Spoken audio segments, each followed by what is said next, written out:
dans sa moisson. Et celui qui est envoyé de Dieu, il doit dire les paroles de Dieu. Il n'y a que là où les paroles de Dieu sont dites, selon la révélation de Dieu, que là on peut parler de l'édification du corps de Christ. Là où il y a des faux enseignements, là où il y a des interprétations, ne vous attendez pas à l'édification. C'est pourquoi nous rejetons avec la dernière énergie toute falsification de la parole. Parce qu'un petit rien au commencement avait tout dérangé. Regardez comment nous vieillissons.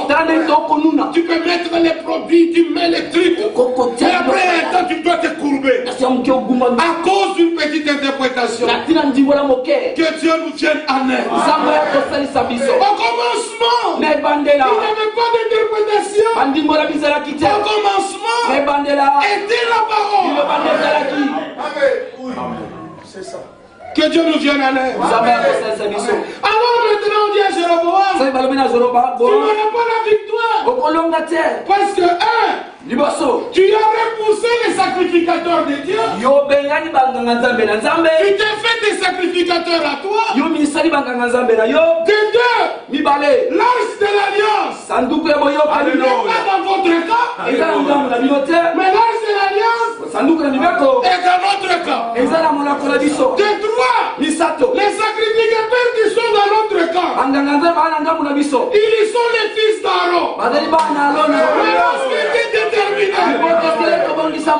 quatre, les trompettes retentissantes sont avec eux. Des cinq, les Lévites du chez nous, ils sont dans leur place. Si tu oses, tu seras battu à plat de couture. Mais il n'a pas voulu entendre. Nous sommes nombreux.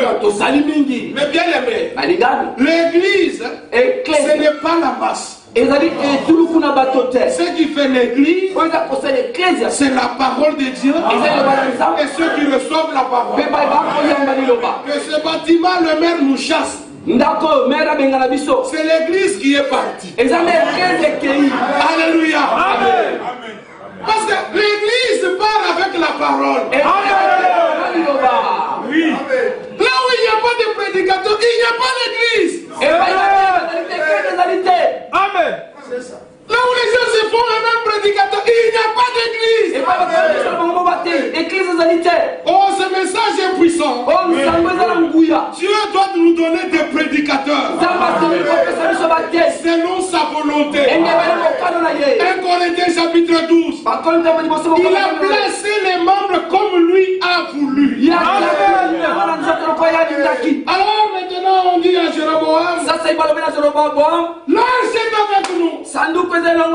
Les sacrificateurs que nous avons, ils sont de la race d'Aaron. Alors nous disons, nous avons déjà la victoire. Parce que ici, par la grâce de Dieu, les hommes ne se sont pas fait prédicateurs.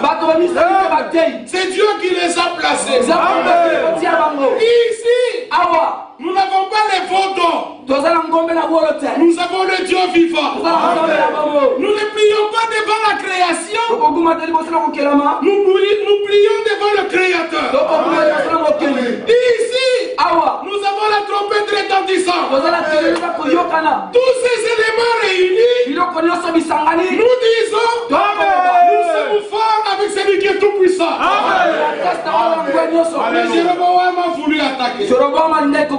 Lisez la suite. Mais bien aimé, que Dieu fasse grâce. Même surtout ceux qui sont venus pour la première fois, vous devez toujours être du côté de Dieu. Du côté de Dieu, c'est là où sa parole se trouve. Jésus a dit dans Jean chapitre 12 que là où je suis, là sera mon serviteur. Là où je suis, là sera mon serviteur. Si Dieu te fait grâce et que tu sois avec un véritable serviteur de Dieu, sois certain que Jésus est dans votre camp. Paul, serviteur de Jésus-Christ, appelé à être apôtre, il avait ce mandat divin lié à l'histoire du salut de Dieu. Il pouvait dire par l'autorité de l'Esprit, si quelqu'un vient à vous, même un ange du ciel, il vous annonce un autre évangile, un autre Jésus, différent de celui que moi je vous ai annoncé, je proclame l'anathème sur lui. Les gens pouvaient dire, Paul, toi, tu es vraiment prétentieux. Paul avait l'autorité de Dieu. Amen. À Paul avait été donné les mystères de l'église du Nouveau Testament.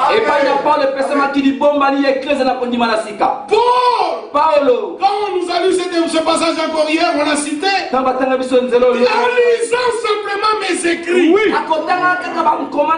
vous pouvez vous-même vous représenter l'intelligence que j'ai du mystère de Christ. Cette intelligence-là, il n'avait pas eu au pied de Gamaliel.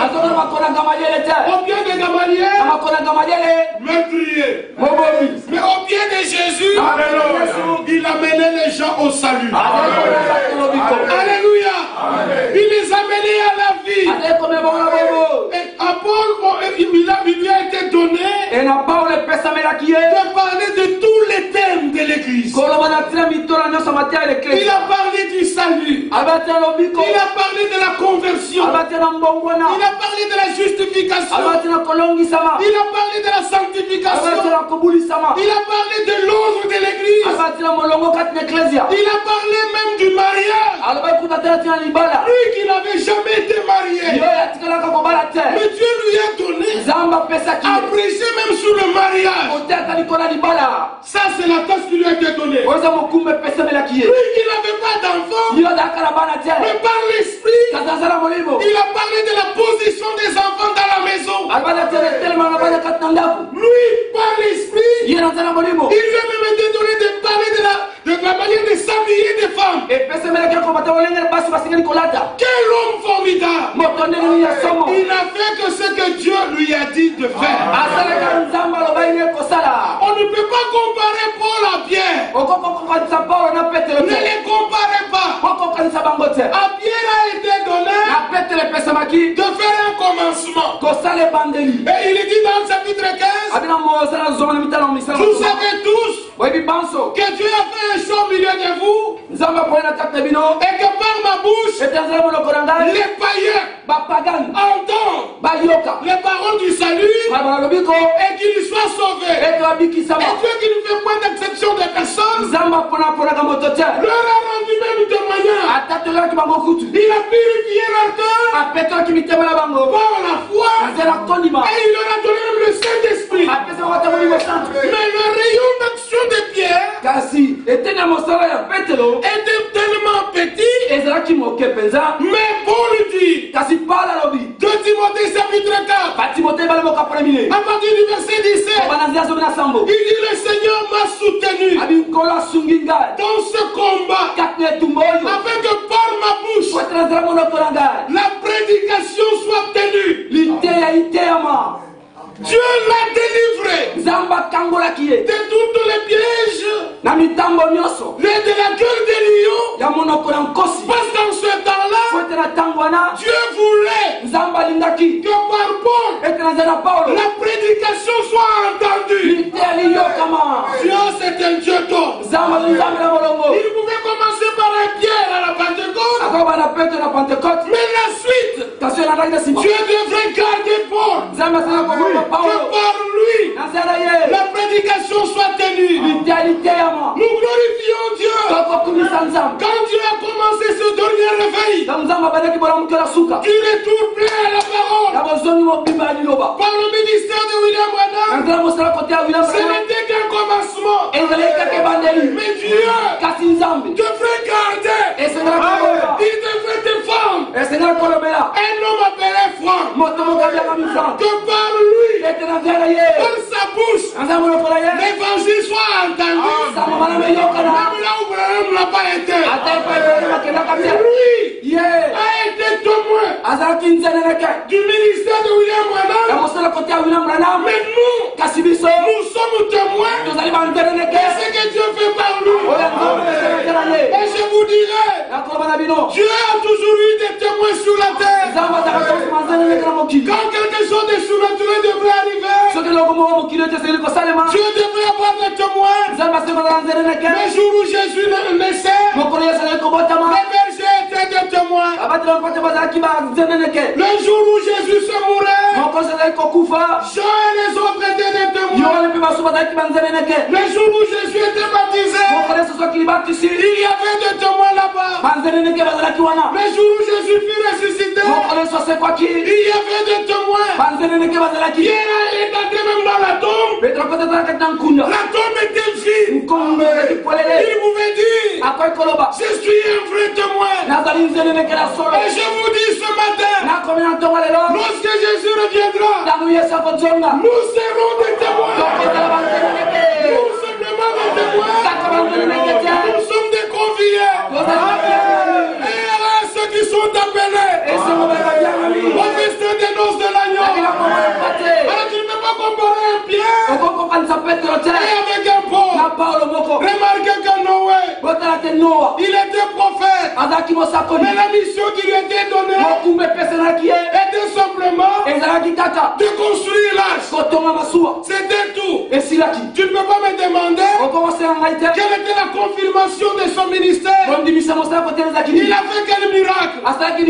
Il a fait ce que Dieu lui a demandé de faire. Quand il a terminé, tout était ok. Dieu pouvait utiliser Moïse dans son ministère. Il y avait de puissants miracles qui étaient survenus jusqu'à ce que Moïse est tenu sur le mont Nebo. Et il a regardé le pays. Il a voulu entrer. Dieu s'est fâché. Ne me parle pas de cette affaire. Toi, tu n'entreras pas. Toi, tu as fait ce que tu devais faire. Sur ce rocher-là, Dieu l'a repris. Ne dites pas que Moïse n'a pas fini sa mission. Mais si vous lisez attentivement Exode 3, il lui fut dit, toi, tu vas faire sortir mon peuple. Et l'écriture s'est arrêtée là. Alors ne demandez pas que Moïse puisse aller loin. Il a fait ce qu'il devrait faire. Le peuple est sorti. Mais Dieu a utilisé un Josué. Et un Josué, il a dit, toi, tu les feras entrer. Et Josué leur dit, faites des provisions. Avant d'entrer, les provisions doivent être faites. Et nous sommes autant de provisions. Comme le frère nous le disait hier, le jour où on nous empêchera de prêcher, il faut déjà que tu sois plein. Et que tu ne puisses pas dire, où est l'église? Où est les diacres? Sois en communion d'abord avec le Seigneur. Êtes-vous prêts pour cela? Alors Josué, Dieu lui dit, je serai avec toi comme j'étais avec Moïse.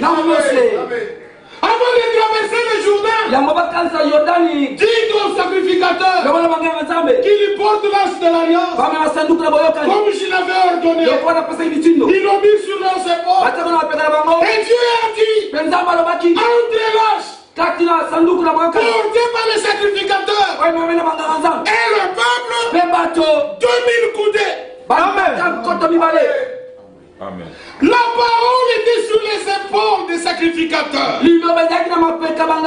Lisez dans Lévitique, vous verrez que le Seigneur avait avait dit, vous porterez les noms des 12 tribus sur votre cœur. Ils étaient sur leur cœur et ils étaient sur leurs épaules. Quand les choses ne vont pas, il ne faut pas dire aux frères, j'ai le souci de l'église pour que ça marche. La responsabilité de la parole, elle est sur les épaules des prédicateurs. Amen. J'aimerais que vous l'entendiez et que vous le croyez. Lisez l'Écriture. C'est eux qui devraient porter la parole. Et entre eux et le peuple, 2000 coudées. Amen. Il faut te placer à la bonne distance. Oui. Pour voir l'œuvre de Dieu. Il y a des amis au milieu de nous, on s'amuse. Mais quelque part, il faut que tu t'arrêtes, attention. Il est porteur de la parole. Tu vois les faiblesses de Moïse, d'Éric, de Bokamwa, de Yves, de Manuel ou de Bonita. Il faut respecter le choix et les décisions de Dieu. Dieu doit restituer les choses telles qu'elles étaient au commencement. Quand les choses ont été faites comme Dieu l'avait ordonné, Josué arrive dans le pays. La bataille faisait rage. Et Josué dit, toi soleil, arrête-toi sur Gabaon. Toi lune, arrête-toi sur Jalon. Juste à ce que j'ai exterminé tous les ennemis du peuple. Le soleil arrêta sa course. La lune, elle était là, comme hypnotisée. Et la Bible dit dans Josué 10, c'est la première fois que Dieu a écouté la voix d'un homme. Mais bien aimé, Luc chapitre 18, Dieu ne fera-t-il pas justice à tous ses élus qui crient à lui jour et nuit? Dieu doit t'écouter. Tu écoutes Dieu, Dieu t'écoutera. Que les élus disent Amen. Alors ne comparez pas le ministère de Josué avec le ministère de Moïse. Et Abraham était aussi prophète, mais il n'était pas prophète pour prêcher la repentance. Dieu lui a dit tout simplement, sors de ton pays et pas dans les pays que je t'ai montré. Par la vie d'Abraham, il n'a pas prêché la repentance. Il n'a pas fait de miracle. Mais nous voyons la postérité promise qui devait passer par lui. Ne le comparez pas avec Moïse. Nous pouvons aller ainsi avec tous les prophètes. Ils ont été différents l'un l'autre. Amos lui pouvait regarder comment les gens étaient là. Si nous sommes juifs, mais ils avaient une vie compliquée. Il a haussé le ton. N'allez pas dire Amos arrête. Moïse ne nous a pas prêché comme ça. Arrête, Salomon ne nous a pas prêché comme ça. Chacun devrait faire et devait dire ce que le Seigneur lui avait inspiré de dire. Et quand nous passons dans le Nouveau Testament, Jean-Baptiste, il n'a fait aucun miracle. Il n'y avait aucun signe dans son ministère. Mais tout ce qu'il a dit au sujet de Jésus était exact. Mais ne comparez pas à Moïse. Et c'est ainsi que je vous ai dit, ne comparez pas Paul à un Pierre, et Pierre à un Tite, Tite à Sylvain. Chacun devrait faire ce que Dieu lui a donné de faire, dire ce qu'il avait à dire. De la même manière dans cette génération, ne vous attendez pas que Frère Franck imite Frère Branham. Dans les choses de Dieu, il n'y a pas de photocopie. Il y a simplement des pièces originaux. Dieu a donné les talents selon la mesure de grâce. Frère Branham pouvait tonner tous les jours contre les jupes courtes des femmes. Il pouvait tonner tous les jours sur leur maquillage. Dieu le lui a donné. Mais frère n'a pas le temps. Il faut Branham en a déjà parlé. Moi je dois faire ce que Dieu m'a dit de faire.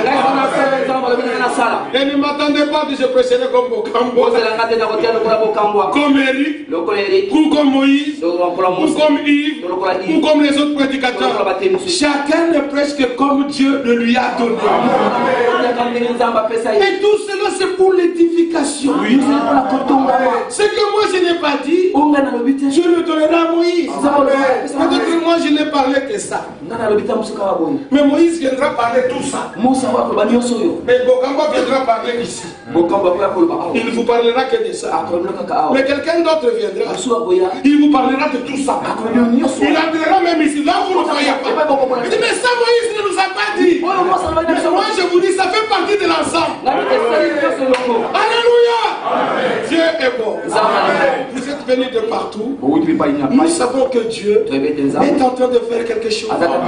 Même les assemblées locales, ça sera comme le modèle de l'écriture. Amen. Ce n'est pas quelque chose que nous allons inventer nous-mêmes. Nous recevons la parole. Et nous allons voir ce que le Seigneur va devoir faire. Dieu est en train de pousser son église à l'achèvement. Et les choses se clarifieront d'une manière claire. Oh, que Dieu vous bénisse tous. Amen. Qu'il vous bénisse tous. Amen. Nous en aurons encore l'occasion. Amen. Qu'il soit avec ses serviteurs, qu'il bénisse les jeunes gens. C'est une grâce que vous soyez ici ce matin. Pendant ce temps, le monde est vraiment corrompu. Les diables conduisent les enfants dans la drogue et dans des choses insensées. Mais si le Seigneur a permis que toi tu sois là, ce n'est pas un hasard. Loue Dieu à cause de sa miséricorde. Il y a des personnes âgées, d'autres sont à la plage, ou ils sont dans d'autres amusements. Mais dans ta vieillesse, Dieu conduit ton cœur à venir ici. Les gens se moqueront de toi. Mais qu'est-ce que tu vas écouter de ces jeunes gens? De toutes les manières, nous ne sommes pas jeunes. Nous avons vieilli. Que Dieu vous bénisse les gens. Qu'il bénisse les parents. Qu'il bénisse les enfants. Qu'il bénisse les couples et les familles. Que Dieu fasse grâce. Et que nos familles sous l'alliance. Et qu'ils acceptent Jésus comme leur sauveur. Et comme nous l'avons chanté avec enthousiasme, quand les saints entreront, je veux, lisez le psaume 15, qui entrera. La description est là. Quand tu auras lu, dites Seigneur, je veux comme ta parole le dit là. Toi, par la puissance de ton sang, la puissance de ta parole, lave-moi. Que ce jour-là, je puisse être intact. Frère, la préparation, ce n'est pas le jour où Jésus viendra. Le jour où Jésus viendra, c'est trop tard. La préparation, c'est maintenant. Aujourd'hui, si vous entendez sa voix, n'enduisez pas votre cœur. C'est comme le Seigneur lui donne de parler. Nous devons nous supporter, mais quelqu'un d'autre aussi parlera. Recevez tout. Amen. Ce camp, c'est le camp de victorieux. On nous a chanté la victoire. Nous avons la victoire. Amen. Que Dieu vous bénisse tous. Je vais prier. Dieu, notre Père, dans le glorieux nom de ton Fils Jésus-Christ, je recommande tout ton peuple entre tes saintes mains. Tous, nous sommes dépendants de toi. Que tu nous fasses grâce. Amen. Que ta parole soit à nous, esprit et vie. Et que tu brises tous les liens de la résistance. et de l'incrédulité, mais donne à chaque cœur l'obéissance. Déjà tu as dit, dans la nouvelle alliance, je vous donnerai de nouveaux cœurs. Que cela soit expérimenté par chacun. Bénis la jeunesse qui est au milieu de nous. Entraîne-les dans ton amour. Qu'ils ne puissent pas être entraînés dans l'amour du monde. Seigneur, bénis les personnes âgées. Bénis les prédicateurs. Bénis ta parole.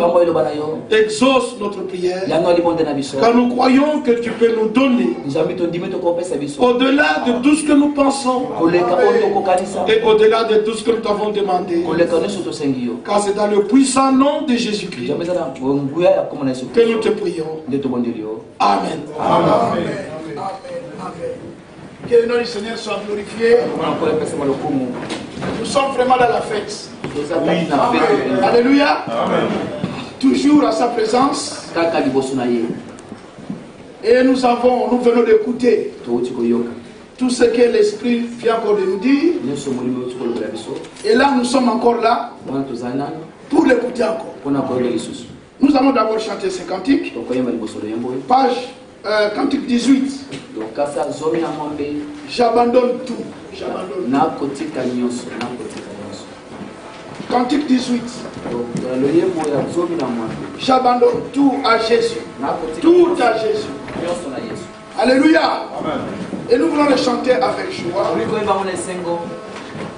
Et après cela, nous laisserons la place à notre frère Moïse.